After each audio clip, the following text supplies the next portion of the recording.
Welcome to This Explainer. Today, we're unpacking a really fascinating conceptual shift, moving from diagnosing a single patient to analyzing massive population-level data.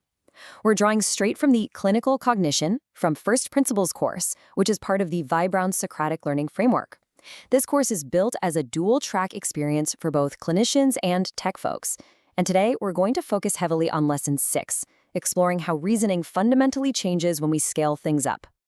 Here is our roadmap for today. We'll start with the clinical cognition engine, move into single record reasoning, scale up to analytics, explore the genuine divergence between those methods, and wrap up with the EBM connection. All right, part 1, clinical cognition, the cognitive engine. So let's establish the foundation. The whole premise of the clinical cognition course is taking something completely hidden, the internal reasoning behind a diagnosis, and dragging it out into the light. It's about showing how clinical reasoning actually moves, step by step, rather than just skipping right to the final conclusion it reaches. The source material maps this out beautifully. Lessons 1 through 9 teach this core cognitive loop. You start with raw observation and building your differentials, then you move straight into rigorous bias auditing, and finally connect all of that to analytics, safety, and calibration. What's cool here is that analytics isn't just an afterthought, it's positioned smack in the middle of a continuous chain of reasoning. Moving to Section 2, Single Record, Micro-Level Reasoning. Now, before we can even think about scaling up, we really have to zoom in on the micro level. Single record reasoning is this intensely focused process of taking raw, messy findings and hammering them into a stress-tested, probability-weighted differential for just one specific patient. This highly focused machinery is exactly what the first several lessons build out, along with tracking that single patient's journey over time. So how exactly is this taught? Well, through Socratic questioning. Lesson 2 highlights this perfectly. This individual-level phase relies on an AI constraint set that questions you, rather than just handing you the answers. Why? Because forcing a genuine attempt at a diagnosis before revealing the answer completely changes what a learner actually retains. You literally have to trace the reasoning yourself. But this brings us to a massive pivot point in the curriculum.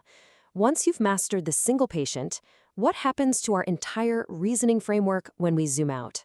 Seriously, what happens when one single diagnosis suddenly becomes 1,000 or 10,000? Which brings us to Section 3, Analytics at Scale. Registry-level analytics. That question brings us straight to the heart of this explainer. Lesson 6, Analytics at Scale. This lesson marks a huge transition from single record reasoning to registry-level population reasoning. It's built directly from 5 specific modules pulled from the 57-module Vibrown's prompt library, modules 5, 6, 22, 23, and 27, to be exact. These modules act as the engine for analyzing scale. And let's look at why this matters for the bigger picture. Grasping analytics at scale in Lesson 6 is the bedrock that eventually allows the curriculum to expand from single-agent reasoning to multi-agent, organization-level workflows later in Lesson 11. You simply can't grasp distributed differentials or systems-level operations without first mastering how to analyze large-scale datasets. Section 4, Genuine Divergence, Micro versus Macro. Okay, here is where we see a really fascinating collision between two completely different mindsets. Lesson 6 doesn't just treat registry-level reasoning as single-record reasoning, but bigger. Not at all. It explicitly highlights where the discipline of treating the individual genuinely fundamentally diverges from the discipline of analyzing a whole population. So the crucial takeaway here is that the rules change completely. If we break this down, at the micro scale, your focus is one diagnosis, and your mechanics are all about building differentials and auditing your bias. But at the macro scale, your focus shifts entirely to population patterns, and your main mechanic becomes analytics. The cognitive engine literally has to adapt its internal logic when making this leap. And our final part, Section 5, the EBM connection, complementary fields. Finally, let's zoom out a bit and see how this macro-level analytics module fits into the wider educational landscape. The source material mentions a sibling course called Evidence-Based Medicine from First Principles, which is geared toward both techies and clinicians. It's really important to understand how EBM interacts with the clinical cognition system we just went over. This brilliantly illustrates the fundamental difference between the two fields. EBM is externally focused, right? It asks, can I trust this evidence? Clinical cognition, on the other hand, is completely internally focused. It asks, how did I get from those findings to a judgment in the first place? One evaluates the incoming data, while the other maps the reasoning trace happening inside the clinician's head. So they're distinct but incredibly complementary. The source notes they aren't sequential at all. You can totally start your learning journey with either course.